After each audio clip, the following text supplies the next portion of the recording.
o Qualis vai acabar. Isso tem deixado muita gente preocupada porque não sabe o que vai acontecer no futuro. Além disso, tem 2 editais abertos do CNPq que eu quero conversar com vocês porque tem algumas coisas importantes para saber e para reclamar, como sempre. Eu sou o professor Carlos Dorman, você está no canal do Spam Lab. Aproveite e deixe seu like, que não custa nada e ajuda muito a gente a crescer. E bora pro vídeo. Muito bem, então hoje é o dia de falar de 2 editais do CNPq e depois lá mais pro final a gente fala do Qualis. Se esse é seu único interesse aqui, fique tranquilo, vai ter capítulo automático do YouTube, aí você pode pular lá pro final. Mas fica aí que pode ser que você ache alguma coisa interessante também no meio do caminho. Eu vou começar falando do edital do CNPq das bolsas de produtividade. Para quem não sabe, as bolsas de produtividade é uma bolsa que o CNPq dá para aquelas pessoas, pesquisadoras, pesquisadores, que estão fazendo tudo direitinho ali na sua carreira, tem um bom nível de produção acadêmica, isso inclui artigo, livro, outros tipos de produções e orientações, aula, tudo mais, né? Projeto de pesquisa. Então, a pessoa que tem tudo num certo nível legal aplica para uma bolsa de produtividade. Essa bolsa dura 3 anos ou 5 anos, dependendo do nível. Os níveis mudaram, antes a gente tinha nível 2, depois nível 1, que era dividido em A, B, C, D, e agora eles juntaram tudo, então ficou nível A, para o que era um A e um B, nível B para o que era um C e um D, e nível C para o que era o 2. Então a bolsa nível 2, agora C, dura por 3 anos, e as bolsas nível 1, A e B, agora duram por 5 anos. E aí, quando chega ao final do prazo, a pessoa tem que pedir uma bolsa nova. Não tem renovação de bolsas PQ. Então, acabou aquele período, a pessoa tem que ficar esperta com o calendário do CNPq e mandar um novo projeto de bolsa. E, acreditem, muita gente perde bolsa porque não fica esperto no calendário. E é por isso também que eu estou trazendo o vídeo aqui. O calendário das bolsas de produtividade mudou. Se você acompanha o canal, você deve ter visto alguns vídeos, mais para o começo do ano agora, de 2024, que a gente falou de alguns problemas que apareceram no CNPq, problema de parecerista que foi misógino, e isso levantou muitas discussões. Levantou tanto discussões que o CNPq criou um código de conduta para os pareceristas, também tem um vídeo aqui no canal se você quiser ver, e levou o CNPq a mudar o calendário das bolsas PQ. Por que isso aconteceu? O calendário mudar. Porque antes era assim, você mandava o seu projeto PQ ali em agosto. E aí ele ia ser julgado durante o semestre, no final do ano saía a lista dos aprovados e a bolsa ia ser implementada então a partir de fevereiro do ano seguinte. Mas isso gerava um problema que era o dos recursos. Porque como a bolsa saía ali o resultado no fim do ano, para você entrar com recurso, você tinha basicamente ali dezembro e janeiro. E isso é muito ruim, porque pega férias, né, e acaba sendo pior ainda para as mulheres, porque a gente sabe que tem dupla, tripla jornada. Então, as crianças estão em casa, porque está de férias da escola, e a pessoa tem que ali ficar caçando informações na internet para fazer um recurso, alguma coisa assim. E então eles mudaram agora o calendário. Então, eles jogaram o calendário basicamente 6 meses para frente. Então, aquela inscrição que era em agosto, agora é em dezembro. E aí a bolsa ela vai começar, não no começo do ano, mas no meio do ano seguinte. E aí o prazo para recurso vai ficar, me parece que ali no meio do semestre. Então, deve ficar menos pior. Né? Sempre é ruim, porque a gente sempre tem que correr com outras coisas que a gente está fazendo ao mesmo tempo, mas pelo menos deve aliviar um pouquinho essa carga. Tá? Então, é por isso que a chamada está aberta agora. A chamada, eu vou mostrar para vocês já já, ela vai até 31 de dezembro e é importante que todo mundo mande, tá? Deixa eu mostrar rapidinho aqui a chamada para vocês. Então, tá ali, ó, chamada 18 de 2024. O importante aqui é o calendário. Então, a gente tem data limite, fim de dezembro desse ano. Julgamento vai até, vai ser feito em maio, né? Mês de maio. E aí você vai ter recursos e tal depois. Então, com isso, a gente deve ter um calendário um pouquinho menos complicado para as pessoas, principalmente aqueles que precisarem pedir recurso. Deixa eu voltar aqui. É lógico que a Bolsa PQ ela não é 100% livre de problemas. A gente sabe que julgamento, às vezes, pode ser complicado, principalmente para aqueles que não são contemplados e acham que deveriam ter sido contemplados, porque nos últimos anos eu notei E agora começa minhas reclamações do CNPq. Começa já nesse. No outro edital, então piora. Mas olha só. Uma coisa, nos outros anos, tem uns 3 não, né? 5 anos atrás, mais ou menos, 2 pedidos da minha bolsa. Quando saía o resultado saía uma listona, um PDF, separado por área. Então, para fazer um recurso, você podia olhar as pessoas da sua área que receberam a bolsa e olhar os currículos lá, o Lattes de cada um, por exemplo, e de repente você podia encontrar uma pessoa com um currículo mais fraco que o seu, mas que recebeu a bolsa. E aí você entrava com o recurso, dizia, olha, se essa pessoa recebeu, eu também recebi e tal, tem um erro aí que aconteceu. Por isso até a primeira vez que eu recebi a bolsa foi numa situação como essa. Já no último edital que eu participei, que foi o de 2021, saiu uma listagem com todas as pessoas do Brasil em ordem alfabética. Então você não sabia de quem eram as áreas da pessoa que foi contemplada ou não, e deixou muito, muito ruim fazer o recurso. Não sei como vai ser esse ano, né, porque em 2021 eu tive a bolsa, nível 2 ainda, e então agora a minha bolsa acaba agora, eu vou pedir de novo esse ano, e aí ano que vem eu vou saber, quando sair o resultado, né, se eles mexeram alguma coisa, se voltaram, o que era, não. O ponto está aberto o edital, se você é pesquisador, professor numa universidade, e você acha que está numa fase legal, mande o seu projeto de bolsa PQ. O projeto ele vale, você tem que ter, se não me engano, no mínimo 3 anos de doutorado para fazer o primeiro pedido. Então, aquelas pessoas que, porventura, entram na docência logo depois do doutorado, que às vezes acontece por conta de concursos e tal, não podem pedir, em teoria. Quer dizer, não podem receber, mas podem mandar o pedido. E é isso que eu queria dizer para vocês. Você que foi contratada recentemente, mande o seu projeto de bolsa PQ. Mesmo que você ache, eu estou no começo da carreira, eu ainda não consegui orientar, eu ainda não consegui publicar bastante, eu estou com as coisas atrasadas. Mande o projeto. Primeiro porque você não sabe como é a concorrência ao seu redor. Pode ser que a concorrência seja fraca e você, mesmo com menos coisas do que você gostaria, você ainda consiga a bolsa. Mas mais do que isso, você meio que gera uma demanda para o seu nome, sabe? O comitê que vai analisar não tem obrigação de saber todo mundo que foi contratado, de conhecer as pessoas. Mas se você manda o projeto, eles vão saber. Aí aquele comitê vai saber que você existe, que você está lá, que você tem o interesse naquela bolsa. E aí mesmo que você não consiga essa chamada, ano que vem você pede de novo, e pede de novo até conseguir.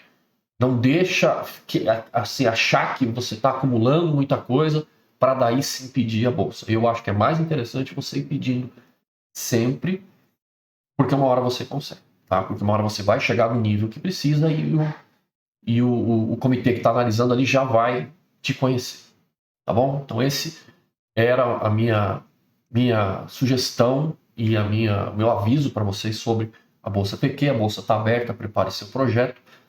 Abra o sistema do CNPq para ver, porque não é só escrever um projeto formato padrão PDF, tem um formulário com 5, 6 campos ali que você meio que vai colocar as coisas do projeto e também anexar o PDF, tá? Então, não deixe para a última hora, dê uma olhada no sistema para saber o que é que você tem que preparar de material, porque se você fizer só o PDF também, você vai ser surpreendido na última hora e vai ter que sair correndo, colando coisas que talvez não fiquem tão boas quanto poderia. Legal? Então vamos para o próximo item de reclamação. Então agora é reclamação mesmo, tá? Agora eu vou contar para vocês que tem um outro edital do CNPq aberto, que é o da chamada universal. A chamada universal é aquele edital que tem um valor grande de dinheiro para todas as áreas do conhecimento. Então vale tudo aí, não tem tema específico, não tem nenhum tipo de direcionamento. Mas, tal como na última chamada que eu vi, por sinal, as duas desse último governo, ela não tá boa, na minha opinião. A chamada não tá legal. E eu vou mostrar algumas coisas para vocês do porquê que eu acho que a chamada não tá legal. Deixa eu mudar aqui para o PDF. Então tá aqui a chamada 44/2024, e ela implica que a pessoa que mandar essa chamada tem que se enquadrar em uma dessas duas faixas. Então, faixa A de grupos emergentes, onde projeto está limitado a R$200 mil, e de que você tem que ter equipe de pesquisa que tenha no mínimo 3 doutores, sendo um deles o coordenador do projeto.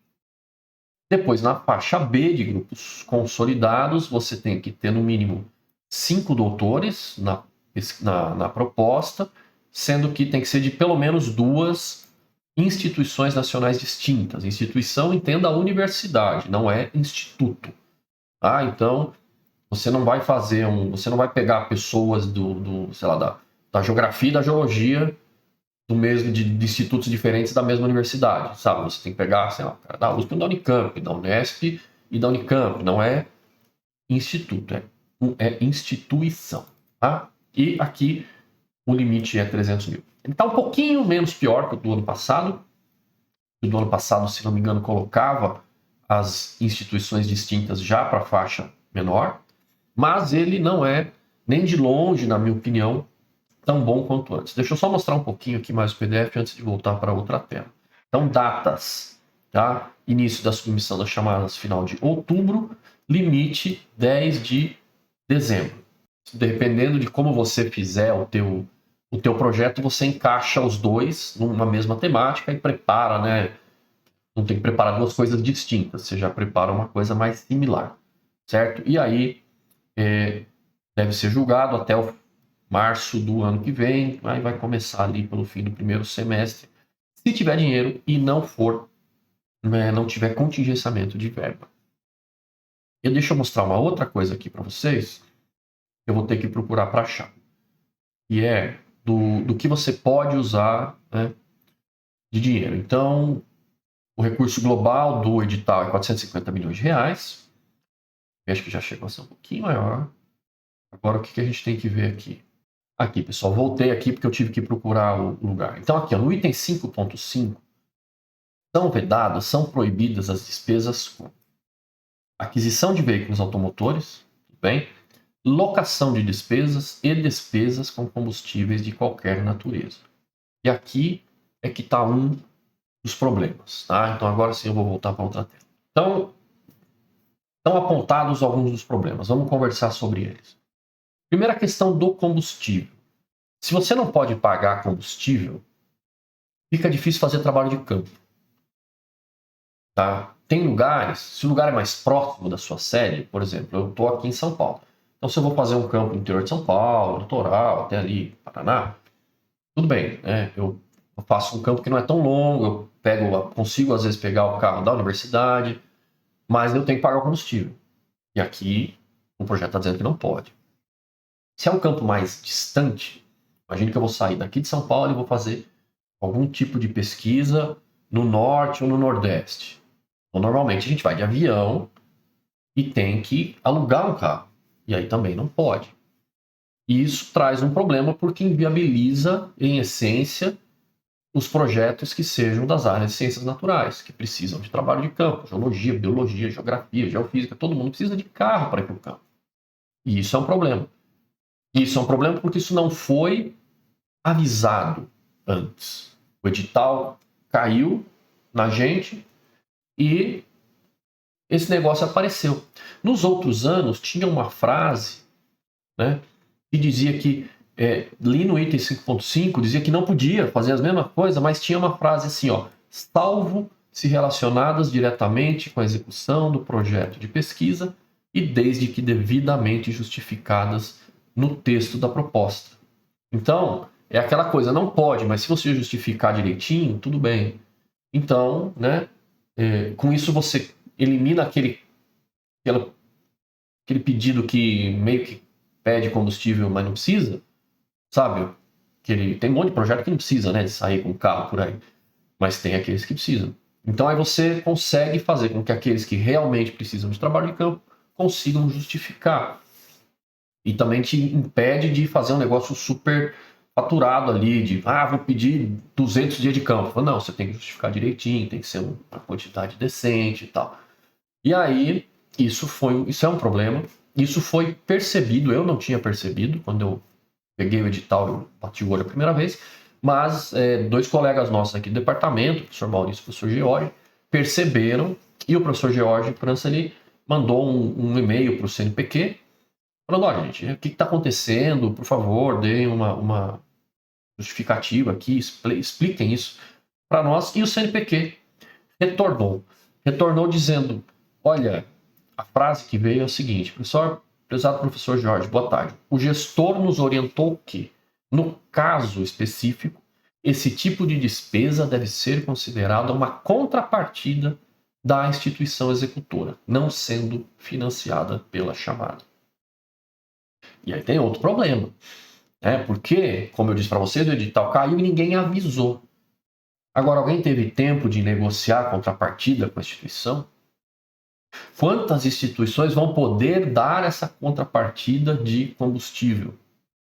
Quantas pessoas acostumadas com o projeto universal não se atentaram para isso, vão fazer uma proposta que envolve trabalho de campo, e aí ou bem essa proposta vai ser negada porque está fora das regras, porque pede trabalho de campo, não pode ter trabalho de campo, ou ela pode até ter a proposta aprovada, mas na hora de executar não consegue porque não pode pagar combustível. Então isso é um problema, na minha opinião, que é muito ruim para as áreas das ciências naturais. Agora, só mais um outro ponto sobre o universal, é que, na minha visão, ele já foi muito melhor no sentido das faixas de valores e de como esses valores eram distribuídos. Ali a gente está com duas faixas, né? Um valor maior, um valor intermediário, não é nem um valor pequeno. Mas a gente já teve editais com faixas de valor menor. Eu tive um universal na minha carreira que foi de uma faixa de 60 mil reais. E eu fiz um projeto pequeno que nem dava 60 mil. Sabe? Que é um tipo de projeto que, na minha visão, é ótimo para quem está em começo de carreira. Porque se você tem uma faixa de valor pequeno e você não obriga que tenham mais doutores ou de outras instituições, sabe? Você não força a pessoa a fazer essa rede, a pessoa pode pedir sozinha. Então, a pessoa que acabou de entrar, você acabou de ser contratado, você não conseguiu fazer nada. Aí você faz um projetinho de 50 mil, é o suficiente para você ir para campo com um aluno, é o suficiente para você, sabe, pagar alguma análise, às vezes como complemento a outros projetos. E isso você pode ter sozinho no seu nome, sem ficar correndo atrás de outras pessoas. E aí, por que eu digo isso de poder fazer uma proposta sozinha? Né? Imagine, assim, a pessoa jovem cientista, digamos, né, recém-contratado, acabou o doutorado, às vezes não tem, às vezes tem um pós-doc, mas entra como docente. Tem gente que até entra como docente antes, né, de terminar o doutorado.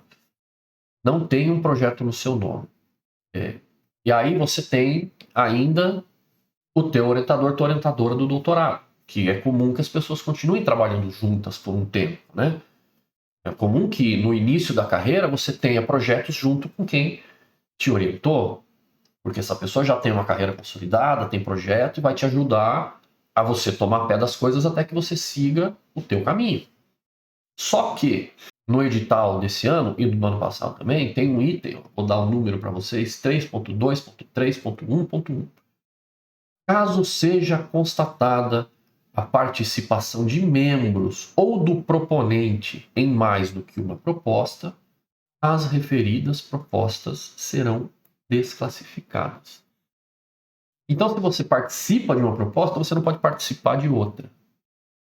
Veja, se o edital falasse que você não pode coordenar duas propostas, tudo bem, normal. Você pode ser proponente de uma só. Agora, participar, gente. Por que eu não posso propor uma no meu nome e participar de outra, de uma outra equipe que eu colaboro? Por que eu não posso expandir a rede assim? Vê que as coisas, né, então vão se juntando. Você não consegue fazer uma proposta, não tem a possibilidade de fazer uma proposta pequena só para você. Se você participar da proposta de algum colega seu ou do seu orientador, você não pode participar de outras, que ajudaria você a estar em mais de uma coisa, aumentar a rede. Então, eu acho que esses editais, os dois editais que nós estamos vendo desse ano e do ano passado, têm sido bem ruins nesse sentido. Tá? Na minha visão, eles deveriam abrir mais, eles deveriam liberar as pessoas a participar de mais de uma proposta. Quer botar um limite? 2, 3 propostas? Tudo bem, mas só uma eu acho muito ruim. A participação. Coordenação é uma só beleza. E eu acho que eles deveriam também repensar essa questão dos veículos, do combustível, tem que voltar àquela frase que a justificativa é importante, e mudar as faixas de financiamento. Se o CNPq quer melhorar a vida, digamos assim, né, dos docentes mais jovens, dos recém-contratados, tem que ter uma faixa pequena que a pessoa consiga mandar um projeto sozinho. Então eu acho que tinha que ter uma faixa menor, talvez até uma faixa menor exclusiva para quem é jovem docente. Que eu acho que quando eu entrei foi assim. Sabe? Por que não? Só essa faixa de 60 mil só para quem tem menos de até 10 anos de doutorado, uma coisa assim.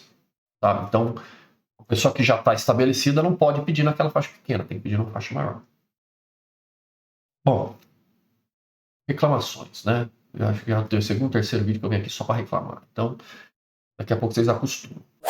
Mas agora vamos passar para o outro tema nosso do vídeo, que é o fim do Qualis. Vocês estão vendo aí uma matéria que saiu na revista FAPESP, quer dizer, na pesquisa FAPESP, que é o site, né? Eu não sei se isso saiu impresso ou não, mas alertando que o Qualis periódico vai morrer.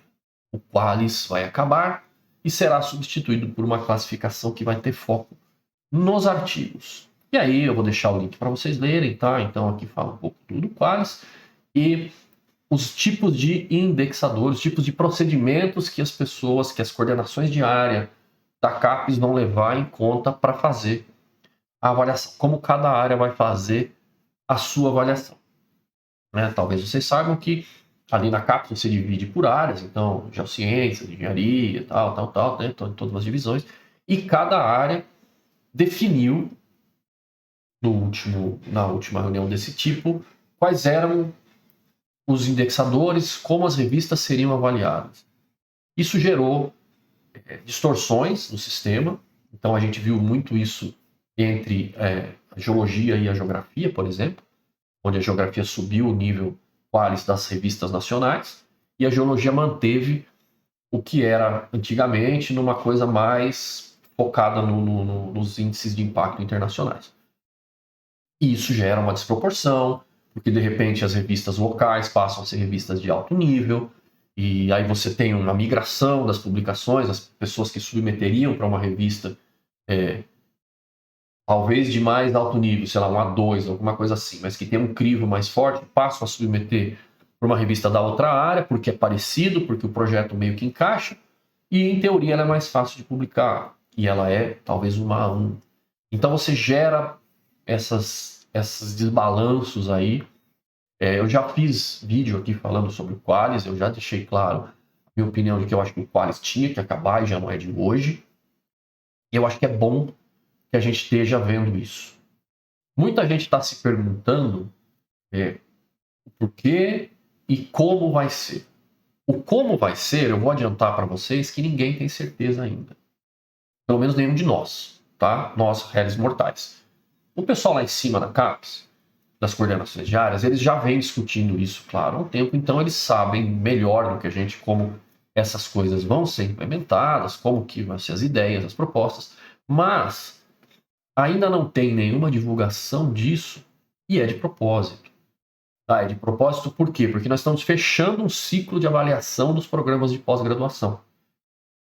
Lembre-se, o Qualis ele foi criado pensando na pós-graduação, porque tinha que dar um jeito de qualificar e de dar um índice para as revistas para saber se a publicação resultante da pós-graduação estava no nível baixo ou alto. Então foi criado o Qualis. O Qualis é feito e pensado para a pós. E a pós tem ciclos de avaliação de 4 em 4 anos. E a gente está fechando um ciclo quadrienal agora. Em fevereiro, março, a gente tem que entregar o relatório dos últimos 4 anos. Então, não faz muito sentido sair divulgando novas regras no momento em que a gente está preocupado em fechar relatório usando as regras que ainda existem. Tá? Então é por isso que vocês não estão ouvindo falar das regras. Essas regras elas vão chegar, essas coisas vão chegar na hora certa. Mas primeiro a CAPES sabe que todos os coordenadores, as coordenações de programas de pós têm outra coisa para se preocupar no momento, que é o relatório Sucupira, que vai ser entregue no começo do ano que vem. Tá? Então, isso virá. Como vai ser exatamente, eu não tenho certeza. Tem muita discussão ainda, porque se você vai começar a olhar para o periódico, para o artigo, quer dizer, você tem que olhar muito bem como que é essa questão, se você vai olhar a citação, por exemplo. Tem áreas em que você publica um artigo experimental, por exemplo, que tem muita citação muito rápido. Tem áreas que a citação demora para chegar. Tem áreas que o artigo ele passa por um período curto em que ele é muito citado e depois ele praticamente some da literatura. Essas áreas que mudam muito rápido, genoma, química, coisas assim. E tem áreas que você cita artigo por muitos anos. Geologia é assim. A gente cita artigo de 40, 50 anos sem problema nenhum. Então, essa meia-vida do artigo é muito diferente dependendo da área. Como vai ser feito esse cálculo? A gente não sabe. Qual indexador vai ser usado? A gente não sabe. Tem o Web of Science, que é da Clarivate, mas que não contém todas as revistas. Tem o Scopus, que é do Elsevier, que também não contém todas as revistas, mas tem um pouco mais. Tem o Google Scholar, que tem absolutamente tudo, até o Gibi da Mônica, então complica também, né, o crivo da coisa. Mas isso vai chegar. Agora, o Qualis tinha que acabar? Tinha, na minha opinião, tinha. Tem um vídeo que eu falo do Qualis, e ali eu cito um negócio que, se não me engano, chama Lady Goodhart. Sabe, pessoas que falaram... Tem duas pessoas que falaram uma coisa muito similar, só que tem um americano e um inglês, se não me engano. Mas o que eles falam é que quando você tem uma métrica e o seu alvo passa a ser a métrica, então ela já não vale mais como métrica. Imagine o seguinte, você cria uma métrica, Qualis, para dizer a qualidade da revista. E a partir daí, as pessoas buscam não produzir uma ciência de qualidade ou publicar numa revista boa. Elas buscam publicar numa revista que tenha a métrica alta. E como o Qualis tem uma diferença grande entre as áreas, você pode ter uma área que tenha uma revista que não tem tanto crivo, que não é tão difícil de publicar, que não tem um alcance tão grande quanto outras, mas que foi alçada a um nível alto. Então todo mundo vai buscar essa Qualis A1, A2, sem que isso seja realmente representativo da qualidade do artigo da ciência ou até da revista. Vocês devem receber e-mails, eu recebo vários, de revistas que se vendem como Qualis A2, A3, B1, B2, querendo comprar a tua publicação. Você recebe ali, publique seu artigo, um artigo maravilhoso seu aqui na nossa revista, que ela é Qualis A1, A2, e aí você vai ver, eles estão pegando aquilo de uma base de dados de um congresso, sabe, um resuminho que você publicou anos atrás, que não é uma coisa tal, mas eles querem que você publique, porque você vai pagar para isso, eles vão ficar ricos, isso virou um mercado gigantesco, e vende-se esse índice. Tem gente que vende artigo pronto. Não é difícil você achar, no Instagram você acha. Venda de autoria em artigo pronto e aprovado. Então, existe um artigo que a gente não sabe quem escreveu, se é que alguém escreveu, se não foi o Meia que escreveu e isso não foi percebido pela revista, que foi submetido a uma revista, que a gente não sabe se é uma revista séria, com crivo ou não, mas que por algum motivo tem um índice A2, por exemplo, no Qualis, e aí esse artigo está aprovado. E você vai pagar para entrar como coautor, sem nem saber do que é o artigo. Entendem? Então, a métrica virou alvo. Meu alvo agora é chegar numa revista 2 independente do que é, do que eu estou escrevendo, se é que eu sei do que é aquele artigo, o que eu fiz, o que eu não fiz, se a revista é boa ou não é. Então, deixa de ser uma métrica válida. E aí tem que acabar, você tem que buscar outra métrica. Então não tem jeito. Então a gente tem que buscar outra métrica. A pós-graduação já evoluiu bastante desde que o Qualis foi criado. Então ele cumpriu o seu papel de, principalmente no começo, nortear as coisas. Mas eu acho que já está na hora de trocar. E a gente tem que pensar, e eu espero que o processo de decisão para chegar nos os índices e como vai ser feita a avaliação, seja bastante aberto, porque o que a gente espera é que haja transparência, abertura, discussão e que a gente possa, né, trabalhar em conjunto com isso, até porque o fim do Qualis, né, o Qualis acaba agora. Para esse relatório de Sucupira ainda entra o Qualis, mas para os próximos 4 anos já não. Para esse próximo período de avaliação quadrienal já não tem. Então, a gente tem 4 anos para entender como vai ser isso, para que lá no fim da próxima quadrienal, a gente tenha um relatório que use esses novos indicadores. E que realmente vai ter que ter bastante discussão. Então, eu acho que é uma coisa boa, tanto para pós, nosso ambiente acadêmico de uma maneira geral, a gente vai deixar de ver essa tática predatória de publicação que tem crescido muito no Brasil, infelizmente, vendendo nível de Qualis, e vamos esperar que a coisa vá para frente, que é o que a gente sempre quer, né? Tudo bem, pessoal? Era isso que eu queria trazer para vocês hoje, um pouco de informação nova, um pouco de reclamação, um pouco de elucubração. E é isso. Eu espero que você tenha gostado dos assuntos, espero que você tenha gostado do vídeo. Deixe seu comentário aí embaixo, conta pra gente o que você acha do Qualis, o que você acha dos editais do CNPq, das maneiras como essas coisas estão sendo colocadas. Vamos colocar isso aí em discussão. Espalhe esse vídeo aí para outras pessoas. Quem sabe chega lá no nosso querido professor Galvão do CNPq e ele, né, né, sei lá, né, fica com dó da gente, muda as coisas.